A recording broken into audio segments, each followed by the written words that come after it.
views and opinions expressed in this program are not necessarily the views of ECTV News, the City of East Chicago, nor this broadcast station or website. ECTV airs public meetings as a service to the community it serves. Speakers at public meetings, broadcast, or posted by ECTV News are solely responsible for their comments. ECTV News reserves the right to edit or remove any profanity or abusive language or behavior deemed inappropriate for our viewing audience. If you have any comments or suggestions about this program, contact ECTV News at 219-391-8206.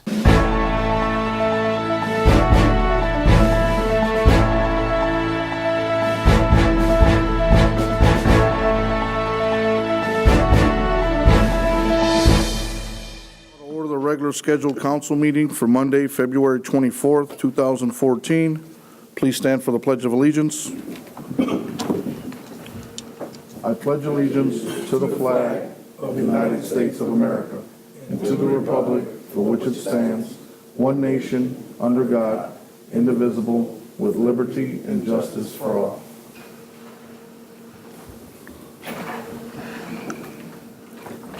Madam Clerk, roll call, please. Santos. Here. Battle. Present. Vasquez. Cuevas. Present. Orange. Here. Maldonado. Present. Arnold. Parks. Franciski. Present. Motion to accept the minutes for the regular scheduled meeting for February 10th, 2014. So moved. Second. Motion was made by Councilwoman Orange, seconded by Councilman Santos. Any questions on the motion? Madam Clerk, roll call, please. Santos. Yes.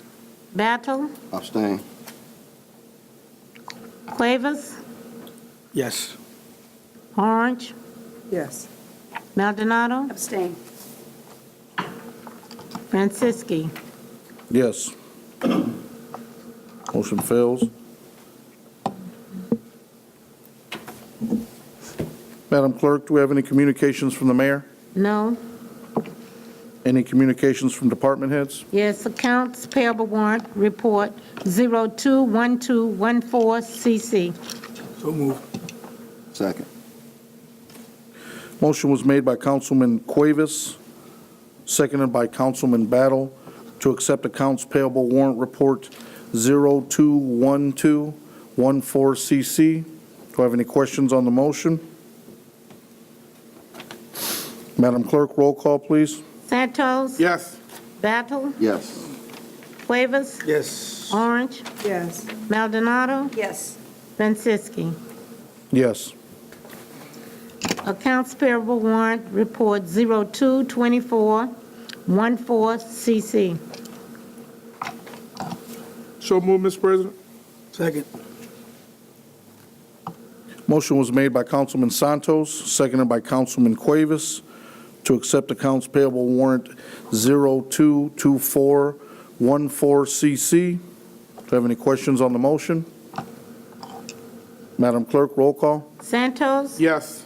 Battle. Yes. Cuevas. Yes. Orange. Yes. Maldonado. Yes. Franciski. Yes. Payroll warrant 021414. So moved. Second. Motion was made by Councilman Cuevas, seconded by Councilwoman Maldonado, to accept payroll warrant 021414. Do I have any questions on the motion? Madam Clerk, roll call, please. Santos. Yes. Battle. Yes. Cuevas. Yes. Orange. Yes. Maldonado. Yes. Franciski. Yes. That's it. This time, do we have any committee reports? Councilwoman Orange?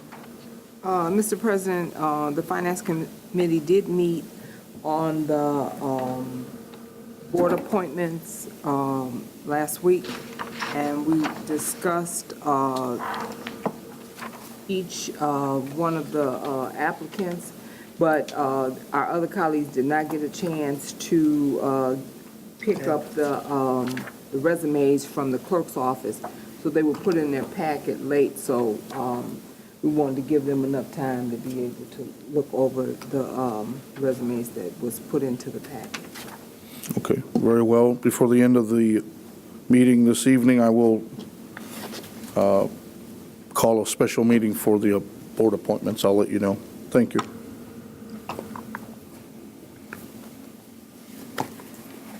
Moving on to board reports, I believe we do have Henry Rodriguez from the Waterway Board.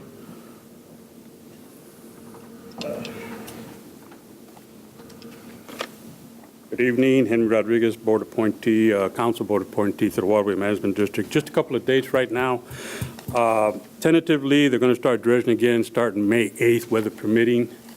But that's what they're saying, weather permitting. So right now, April 8th. March 13th, I believe at 6 p.m. here, they're going to have a public meeting, for the public. I had mentioned the last couple of years where they're going to be the contractors who are doing the dredging, Army Corps of Engineers are going to be here putting out information, answering questions. So when I get that information for sure, I'll get with the multimedia if they don't mind and have them put it on the on Channel 21. So it's March 13th for the meeting, April 8th for the dredging to start. That's all I got. Thank you. I did get a call from Kimberly Edwards from East Chicago Urban Enterprise. There is no report. Councilwoman Orange? Mr. President, if possible, maybe you could direct the clerk to send a letter to our board appointees. That was one of the prerequisites we put in for people wanting to sit on the boards, is to make sure that they come to the meetings and give a report. And I know that it may not be a report given. I know, and also I think that the Urban Enterprise relies on Councilman Santos to give that report. But that was not the agreement when these people took the positions.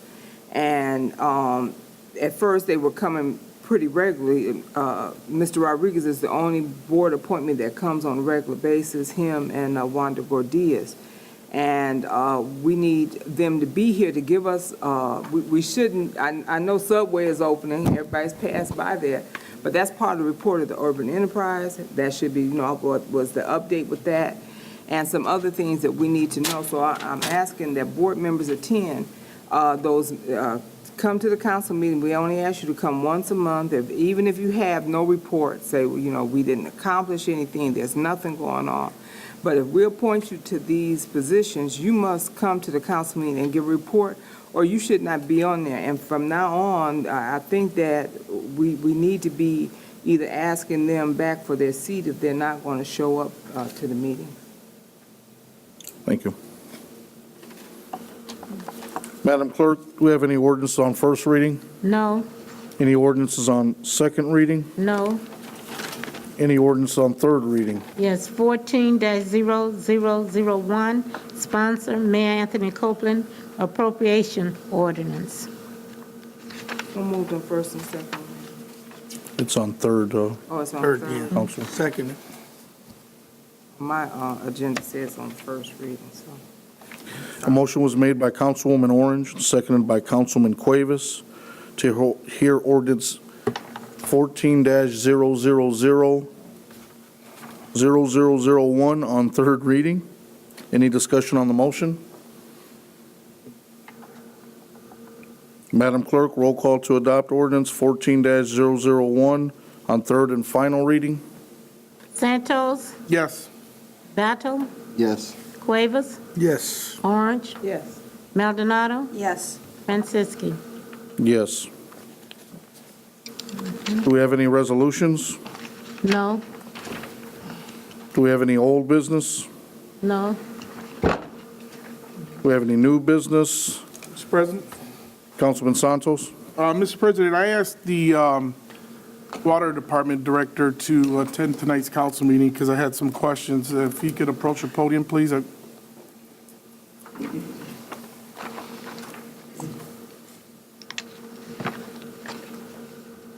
Good evening. Name and title, please. Brian Marciniak, Director of Operations. Councilman Santos? Thank you, Brian, for coming tonight. Unfortunately, I got several calls in regards to some water issues. People, either pipes are freezing and it being on the city side. But what I wanted to ask you tonight is if you can explain to the city council, break us through or walk us through what happens when a resident calls your department and says, we have no running water in our house. Walk us through what you would tell that person so that the folks that are watching via the cameras and the folks here that we know, because I've gotten several different responses on how we do or what we do. So I just want a clear understanding of what we do. And then I have some more other things I want to let you know, but go ahead. Okay. First, what we try to do, we try to eliminate the obvious. There are one of two places that a resident or a business may have their water meter. It could be inside of their building, such as the basement or a crawl space, or inside of a meter pit located on the curb line. So we try to eliminate those people who have their meters inside the house. We try to make sure that they have heat in their basement because the meter is the first thing that normally freezes. If a customer does have their meter located in a meter pit on the curb line, we do a work order in our utility billing system, and it's essentially a first come, first served basis where, of course, with the unseasonably cold weather, we come up with a list in the office. Once again, it's first come, first serve as the customers call in, and then we rectify the problem, whether it's something that's going on at the curb line, such as where their meter's located. If it's a frozen meter, we thaw out the meter. If it's a busted meter, because the meter will break. If it freezes and if it's left in that condition too long, then we'll replace the meter. If it's a problem with the service line, then we'll excavate and then either thaw out the service line or put a brand new service line from the water main up to the shutoff, which is at the curb line. Mr. President. So, Brian, correct me if I'm wrong, how do you determine before you start to excavate the ground? How do you determine whether it's on the residential side or on the street side? Okay, if the customer has their water meter located in a pit, we remove the water meter. If there's water going up to the meter and the meter is not frozen, then it becomes the customer's problem.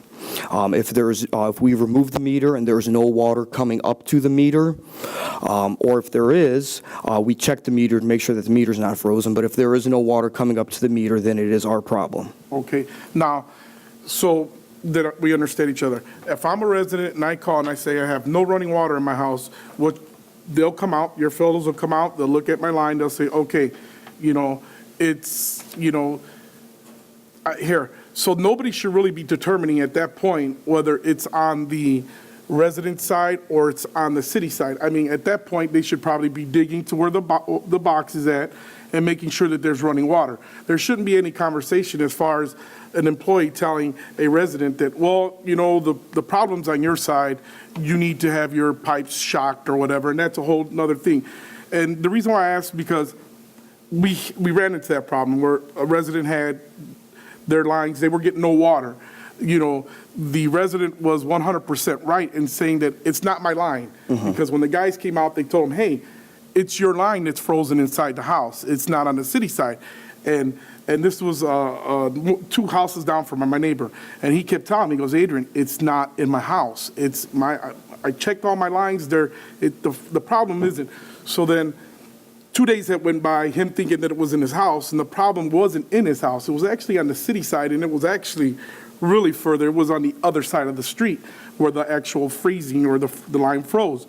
So at that point, they excavated, they got it, and they got the line. My problem is that they had told this neighbor that if you would call a contractor out, a contractor would come out and they'll shock the line and see. And my confusion there was that this resident thought they were going to have to pick up a fee of, $1,500 in order for them to get water, when the fact of the matter was the problem wasn't in their house. The problem was actually on the city side.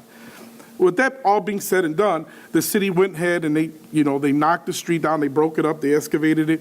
My problem is that it seemed like we spent a lot more money and excavating that line, why didn't we just shock the problem? Why didn't we cut?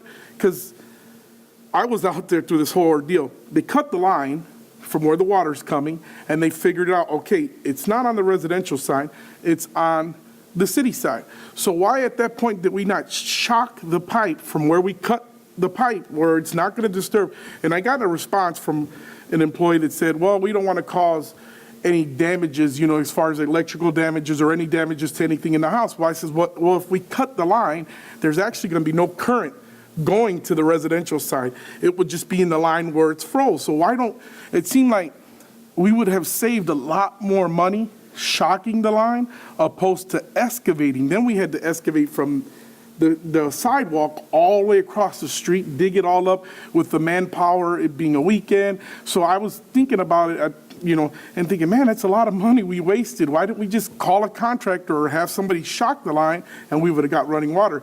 Because had it been on the residential side, that's what we would have had them do. Call the contractor to come out and shock the line, am I right?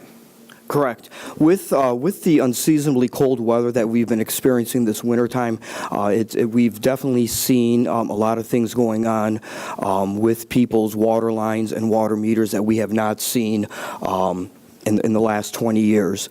I spoke to a plumbing contractor just last week, and he indicated that the frost line right now is about 42 inches below the surface.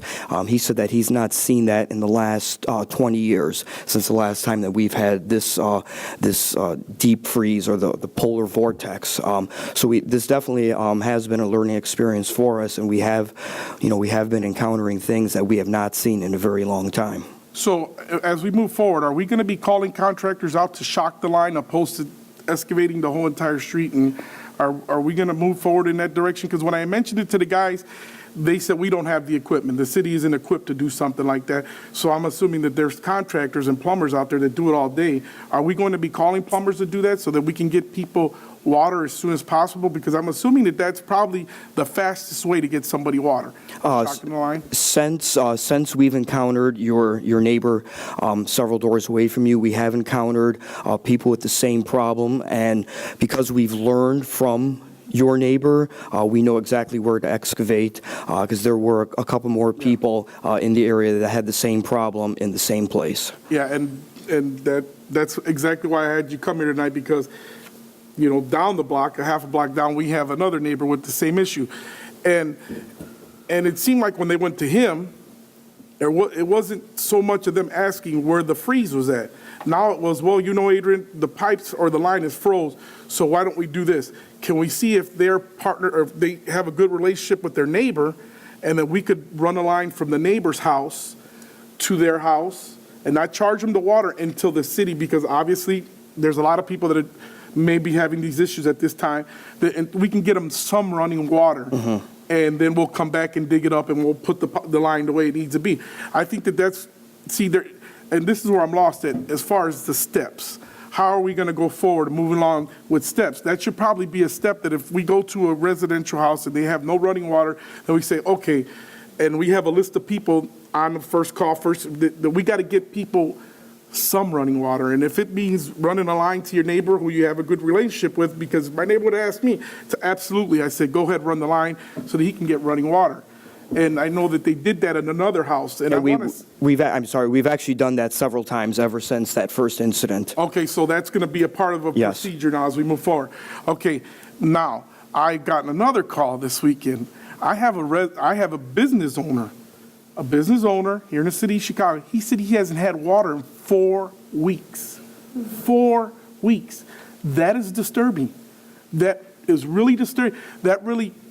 I was really upset, because there's no way that I could not, at first I didn't want to believe him.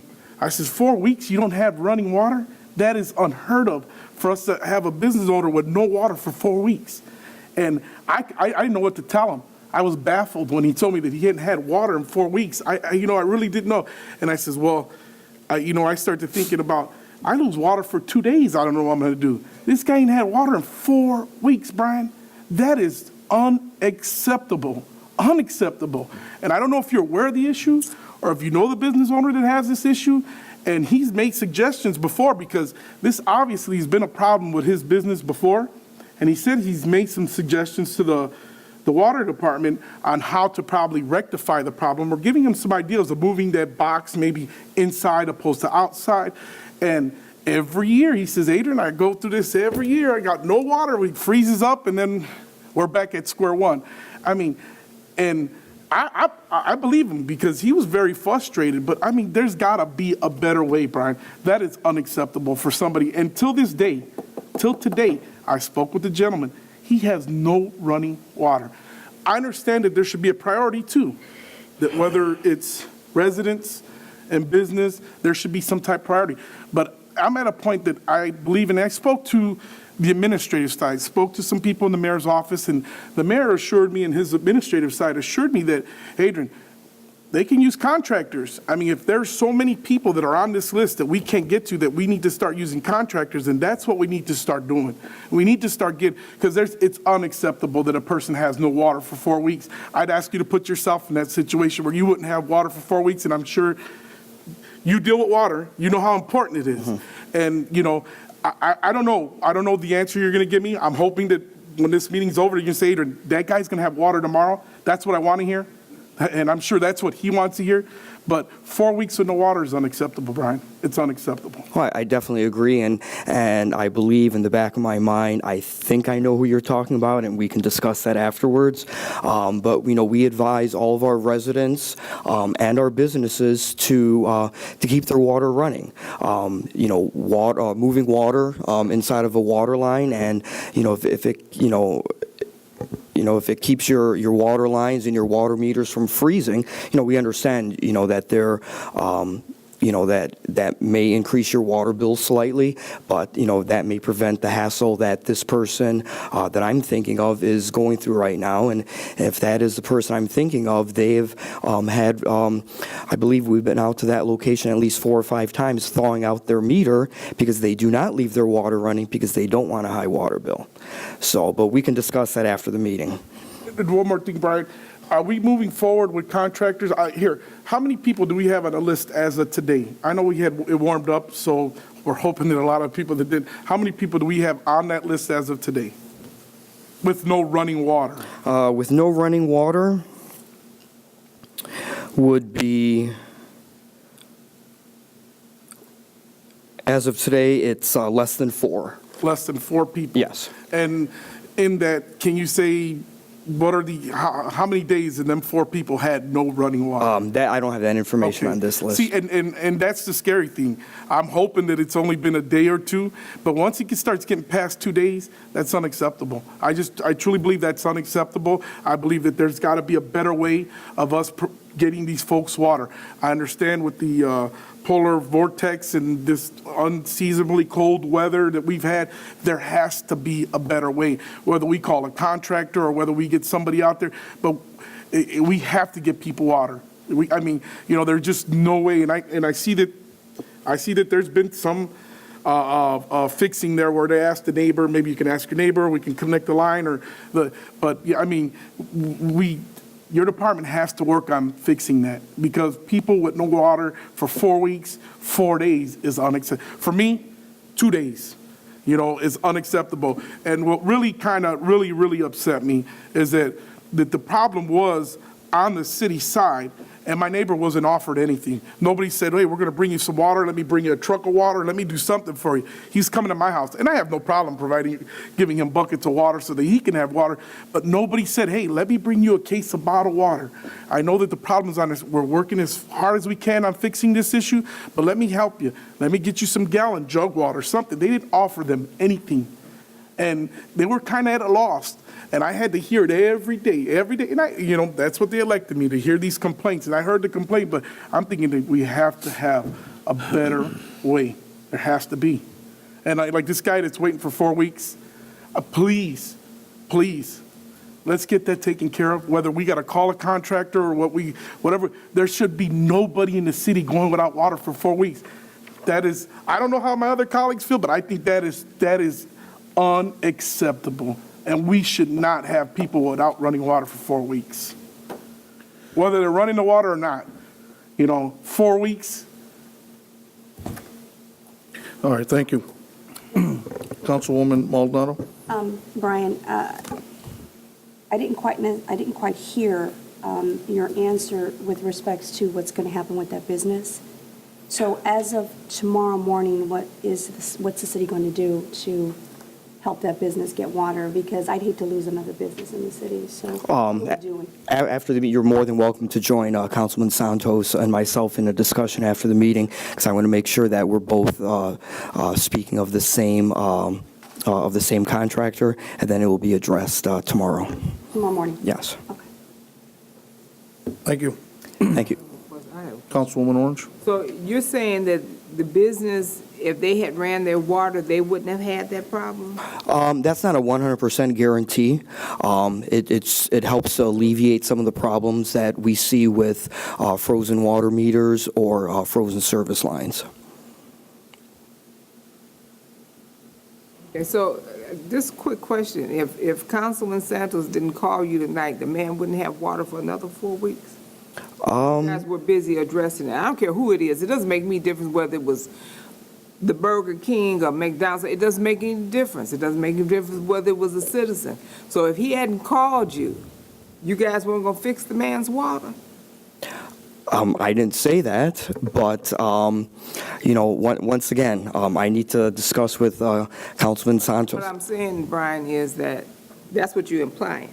Because what you're saying is that you're going to work on it now that you're going to have this caucus with the two council people, and you guys are going to get this problem fixed. So if they hadn't called you, you mean to tell me that you guys would have allowed 4 more weeks to pass, 2 more days, 90 days, whatever, and not fix the water? I can't get past that one. Because if somebody don't call you and direct you to do that, that's not on your radar screen to do that as the director of the water department? I was unaware that nobody had water for 4 weeks. Okay, so when they building them and you don't see, I know that when the billing cycle comes and nothing's on there and it's got $3 and it's a business and you all of a sudden you say, wow, they only got $3, they must have closed up. Something, I mean, somebody in that office got to be able to tell you something's going on. I can't believe that you would be a director and wouldn't know. And if it is, then somebody in your office is doing you an injustice by not telling you. And I'm sure that man didn't have water for 4 weeks. He's called that office. And for 2 days, he called that office. So unless you guys are just ignoring the problem, and that's a bad situation, nobody told you that the man didn't have water, bad situation, or you guys just said, well, we'll get to it when we get to it. All of that's wrong. And I don't care who it is, who y'all discuss it is. If it's a resident, a business, it doesn't make any difference. But it's hard to believe that you know that man, and like I said, if they don't confront you tonight, it don't seem like the man was going to get no water for 4 more weeks. That's not good. Councilman Cuevas? To add to that, the other thing that amazed me as well is this has been an ongoing thing for this business. According to Councilman Santos, that they've had this in the past few years. That's definitely, man, it's not a good thing that I see happening here either. And I'm amazed that it's continued. At the same time, it's even bad if the business owner has been coming to your department and asking for this service to be restored, and it's been taking this long. That'll be a shame if they've been coming as well. That wasn't brought up. I don't know, Councilman Adrian, did he explain to you that he's been trying to contact the water department for this matter? And he gets nowhere. That's amazing. 4 weeks, and then years in the past, he's had that problem. And what I see, if it's occurring outside because it's freezing in the outside, something needs to be done to keep that on the inside. I think that'll alleviate that problem, even if it costs a little more for the city. To avoid from this happening, it should be looked at wholeheartedly for the sake of the department. It won't have to be called out anymore if it's put on the inside of the business and eliminate that problem. You know what I mean? But it's shame on the departments if they're not taking care of these matters a lot faster than what we're hearing here today. Okay. Councilman Santos? Brian, and I just want to touch back to a point you had made earlier, that there's 4 people without running water. Right now, we have 4 people. Correct. Okay. How many times have we called the contractor out to help alleviate the issue with this water issue? Have we been using a contractor as of yet? No, we do it all in-house. Okay, I suggest you call a contractor tomorrow. You got 4 people without water. I mean, at some point, we need to start to say, okay, 4 people without water, if it took a day for each person, that means that last person, before you get to him, he's gonna have 4 days without water. Because if we You're gonna took a keep day going for back and each forth. person out of the 4, we got 4 more days. So obviously, it seems like it's a bigger issue that just your department can handle. It's time that we bring in a contractor and help you. I'm not saying that the guys that are out there doing the job are incapable of doing the job. That's not what I'm saying. It seems like you have way too much on top of your plate. So at this point, and I spoke with the administrative side, they have no problem with getting a contractor so that these people can get water. So I would hope that tomorrow, that we make that phone call, we get a contractor and get those 4 people that don't have water, that we get them water. Because prior to the polar vortex, we had one day that was, I think it was like 50 degrees outside, you know, and I understand that it freezes and it's gone so far down on the ground, but it's just, like I said, once again, and I don't want to beat on a dead horse, it's unacceptable. It is unacceptable, and we need to rectify that problem. I'm not here, well, you know, I called you on the phone that night, you did respond, there wasn't a problem. But I hate the fact, and I told the park superintendent this, that I have to scold you, and I don't want to do that. I just want you to do your job, do it the best you can.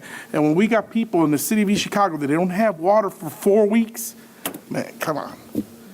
You know, it's unacceptable, Brian, it is. So I suggest that maybe we sit down, we call a contractor, we get those 4 remaining people, we get them water, and we get it tomorrow morning, that we start working on the issue so that these people get running water. I hope that you can understand my frustration, because I received many phone calls, not only from my neighbor, but down the block, now business owners. So it seems like, yes, because never before have I received a massive amount of phone calls in regards to the water line freezing. But when we get to this point, we need to start figuring out, what are we going to do to keep this thing moving? And it seems like that what we need to do is call a contractor, and the city works on one house and the contractor works on another, and whoever gets done first tackles the next house. So this way people aren't staying 4 weeks without water, because we still have 4 houses. And like I said, if we took a day for each house, that's 4 days. So by the time you get to that last person, it's 4 days on top of the days that he hasn't had water. Councilman Cuevas? I just wanted to add one more thing. You know, there was brought up the shock treatment that I guess these contractors do. Is that something that our city can adapt as far as what they can do for the citizens and businesses? Is that something you guys would look into, since it's a quick fix to get at least water established? Is that something you would look into to find out if that's something that our city can?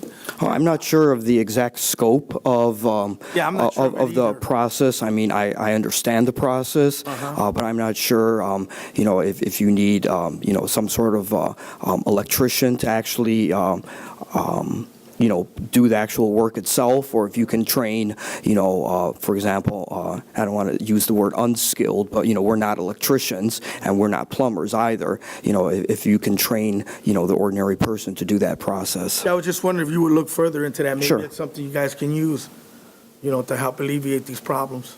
That's all. Sure. Thank you. All right, thank you, Brian. Thank you. I have one thing for new business. Madam Clerk, if you could put out to the papers, I want to hold a special meeting Thursday, February 27th at 10 o'clock to discuss the board appointments. We can vote on them then. So hope all my colleagues can make it Thursday at 10.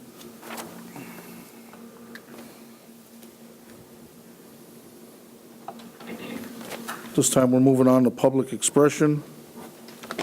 If you could please keep your comments to 3 minutes. I do have one, Mr. Clemmy Jones.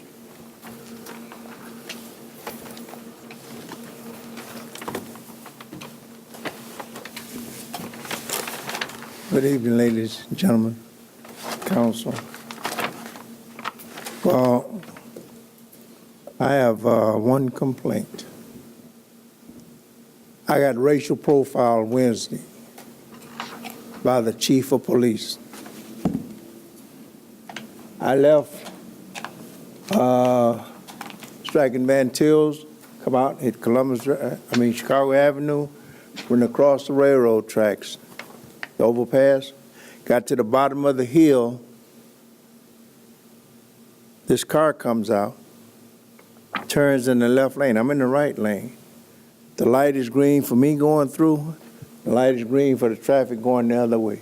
This car came out disregarded this automatic signal. As he turned, I looked at the back of the trunk. No small antenna on the back of it. I said to myself, this is an unmarked police car. I'm in the right lane. I'm running 35 miles an hour. I didn't speed up. I didn't slow down. I didn't move from lane to lane. He followed me all the way to McDonald's. A Dodge pickup truck, four-door, black, pulls out the one-way going in. He pulls out. I jam on the brakes. This police car damn near ass-ended me.